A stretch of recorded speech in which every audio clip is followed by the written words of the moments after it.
It takes courage to pause in a world that rushes us forward, to stop and ask, who am I, really? That question is the beginning of a journey. It's the opening of a path that doesn't lead outward, but inward, a path called self-discovery. And let me tell you something right away, self-discovery is not a luxury. It is not an indulgence. It is the most necessary, most human, and most courageous thing you will ever do. We live in a world that constantly tells us what we should be. It tells us how we should look, how we should talk, what job we should pursue, what success means. From the moment we're old enough to listen, the noise begins. And if we're not careful, we start to believe that noise is truth. That it's us. But it's not. You are not your job. You are not your past. You are not your followers or your resume or your GPA or your bank account. You are something deeper. You are a story unfolding, a mystery being revealed, a soul with infinite potential.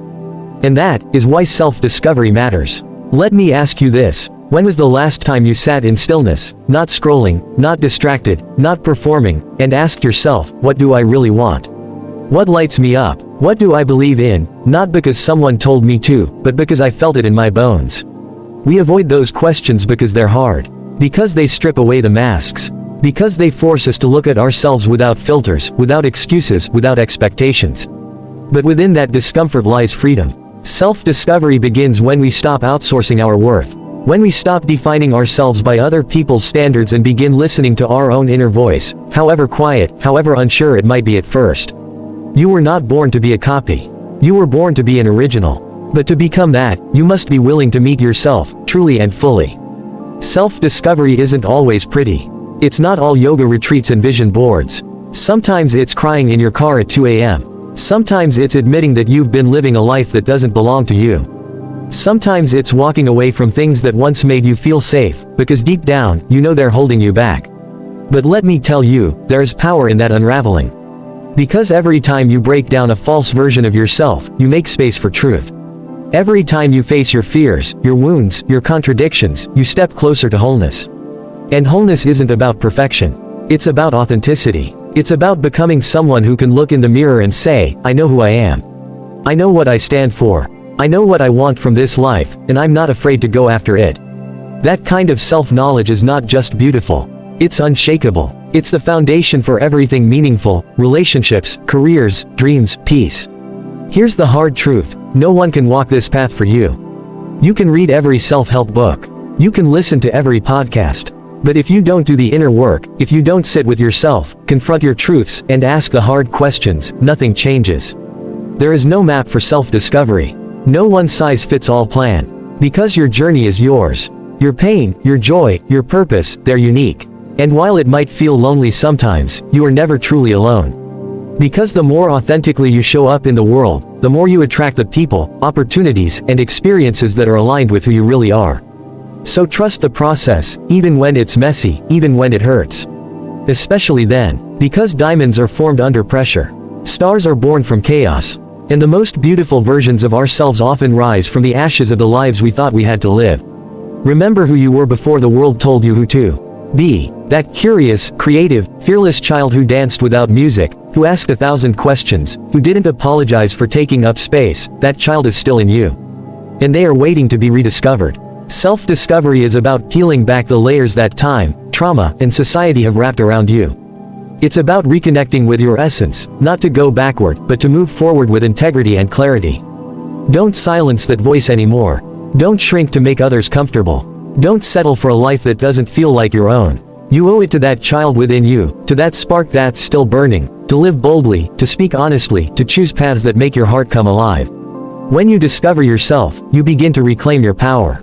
You stop chasing validation and start creating value. You stop fearing rejection because you know your worth isn't up for debate.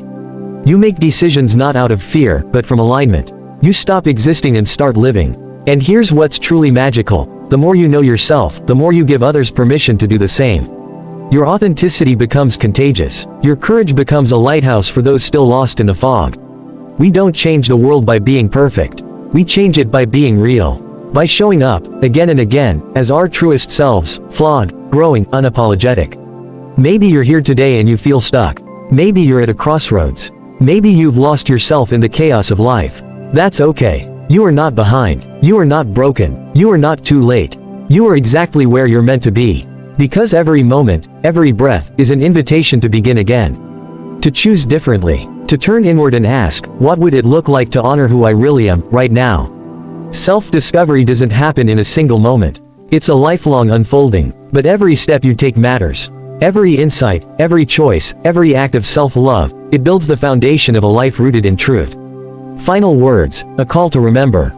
So I leave you with this.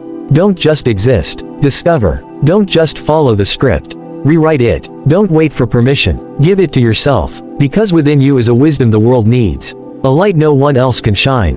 A voice no one else can speak with. You are the author of your story, the architect of your becoming. And your journey of self-discovery is not just about you. It's about everyone you will touch, uplift, and inspire when you finally become who you were always meant to be. So go. Be brave. Get quiet. Dig deep. Make mistakes. Heal. Try again. But whatever you do not abandon yourself. Because everything you're searching for, purpose, peace, power, it's already inside you. All you have to do is look within. Something more powerful than talent, stronger than luck, more enduring than circumstance.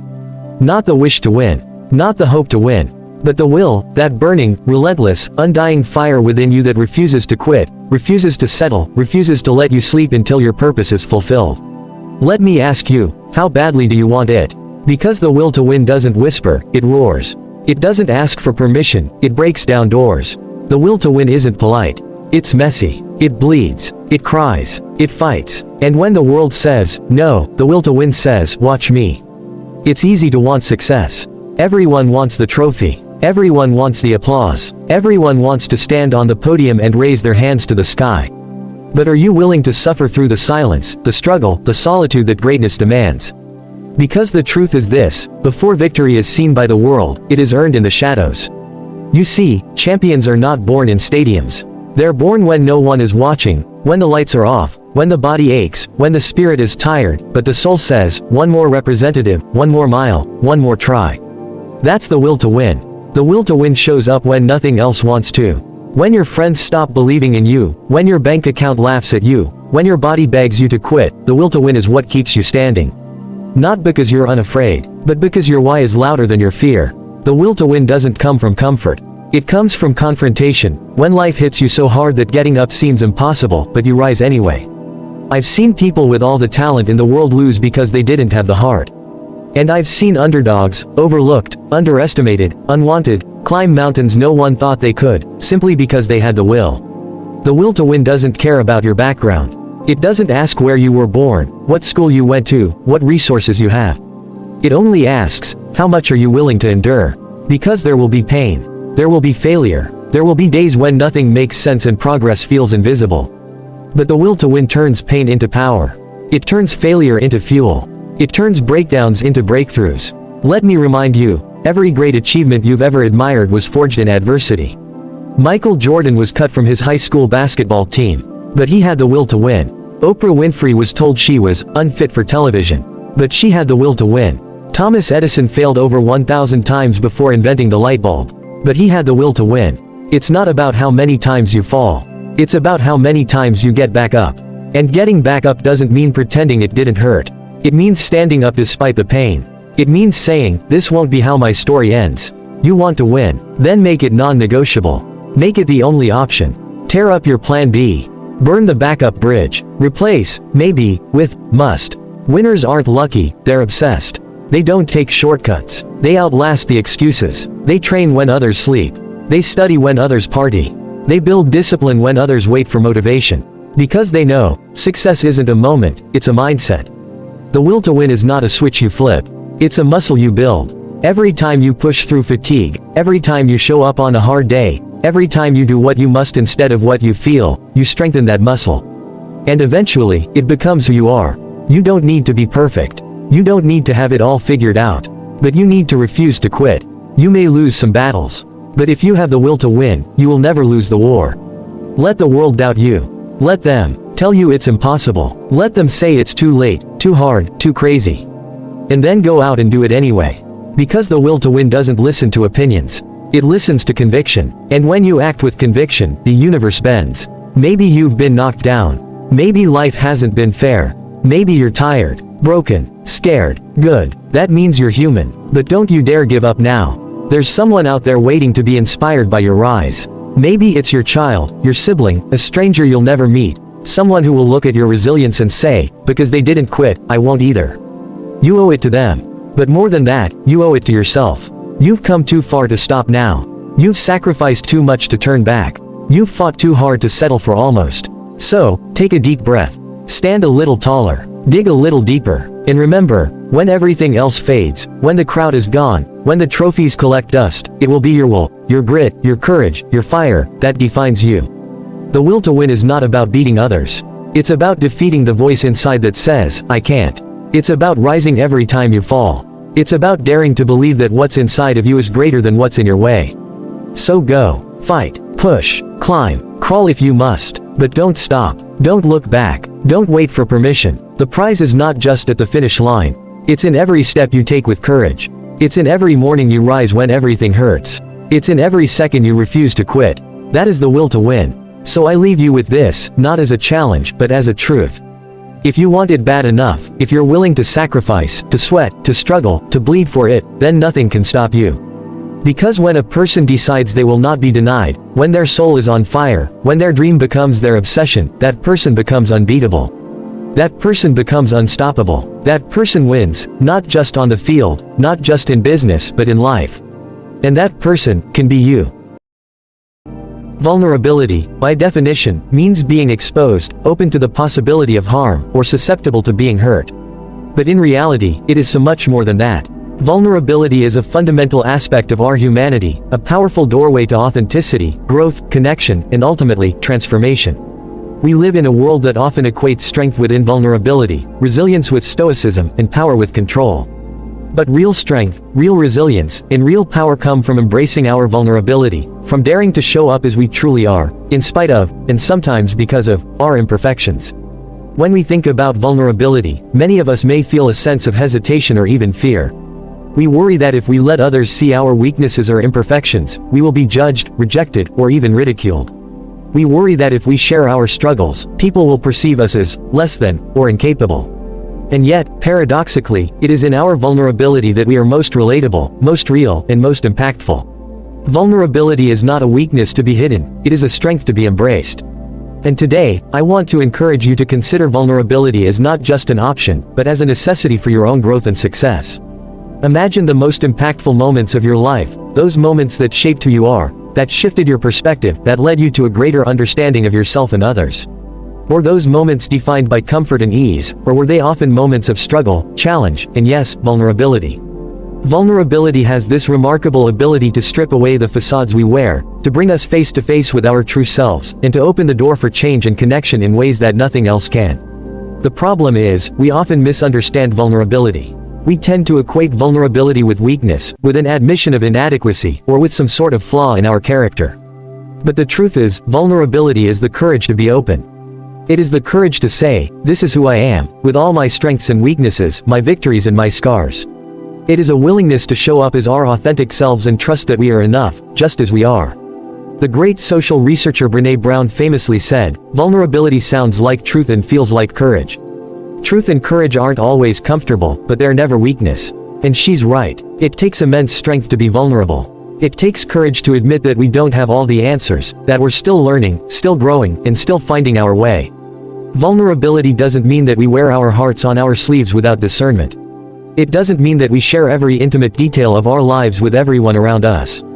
Rather, vulnerability is about allowing ourselves to be seen and known, to share our stories and experiences in ways that foster real connection. It's about stepping beyond our comfort zones and being willing to risk rejection, failure, and even hurt.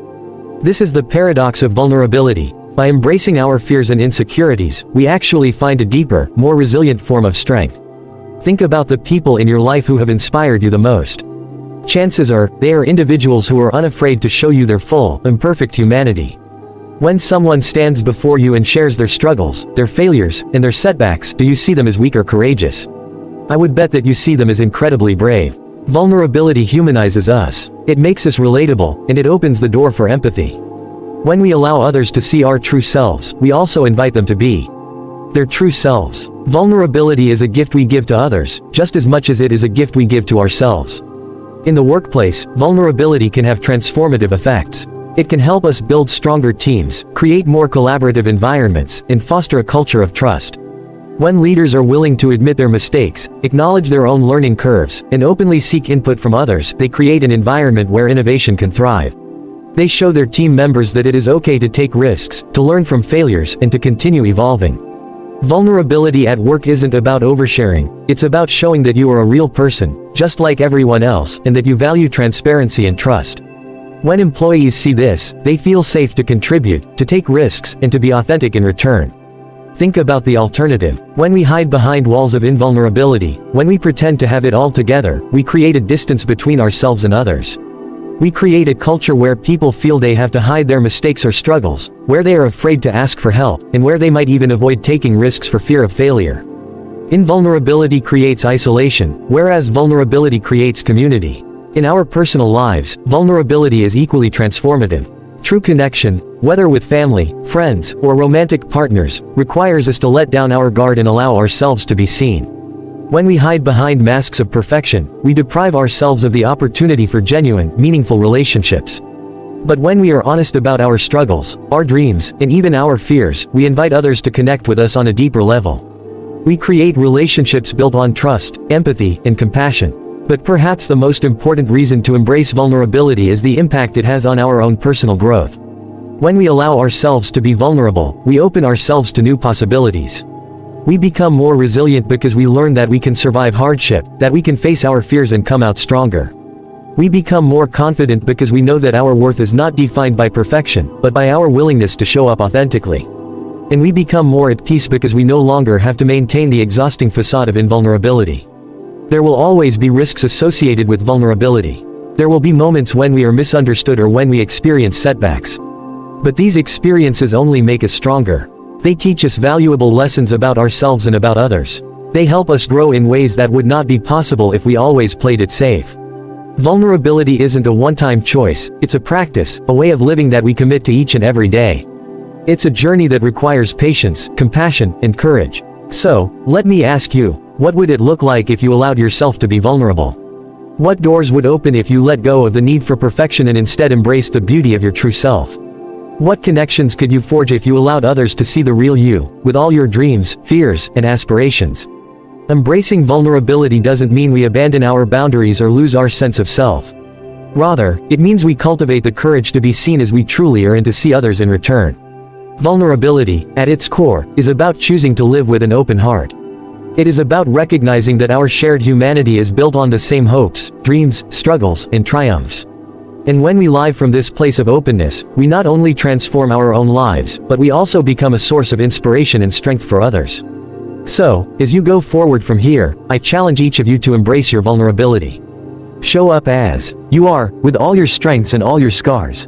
Be willing to share your story, to ask for help when you need it, and to allow others to see the real you.